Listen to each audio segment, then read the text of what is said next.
As the day waned, the shadow of the forest enveloped the group of scouts, lost in the depths of the woody darkness. They trudged along a rugged trail, hoping to find their way back to camp, but each turn only increased the confusion of their route. Each of them felt that something dark and ominous was drawing them deeper into the forest.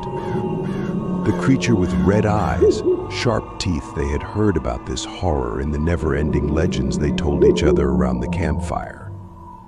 But when the shadow of this horror turned out to be real, fear froze in each of their hearts.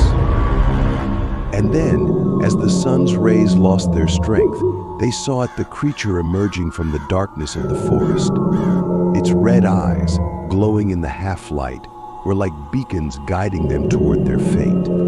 Its sharp teeth, white and merciless, testified to its insatiable appetite. "What is that thing?" one of the scouts cried out, his voice trembling, as did his hands.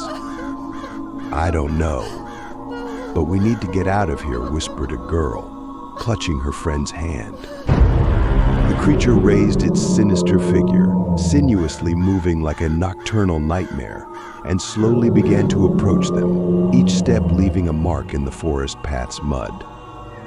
"Run!" shouted the group's leader, and the scouts rushed forward, past trees and bushes, trying not to look back, not to see how close the creature was getting to them. But the longer they ran, the clearer it became that the creature wasn't backing down.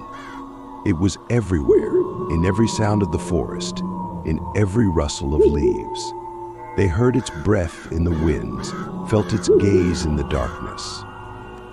And then, just when it seemed they could run no more, they stumbled upon an old cabin deep in the forest.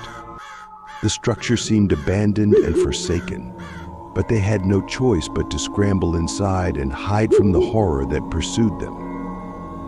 They closed the door behind them and pressed against the wall, listening as the creature's footsteps drew nearer. Each moment was filled with the anticipation of the horror that could leap out of the darkness at any second.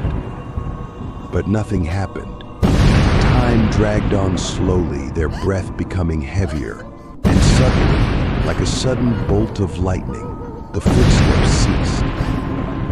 They looked at each other in amazement and fear. What had happened? Where was the creature?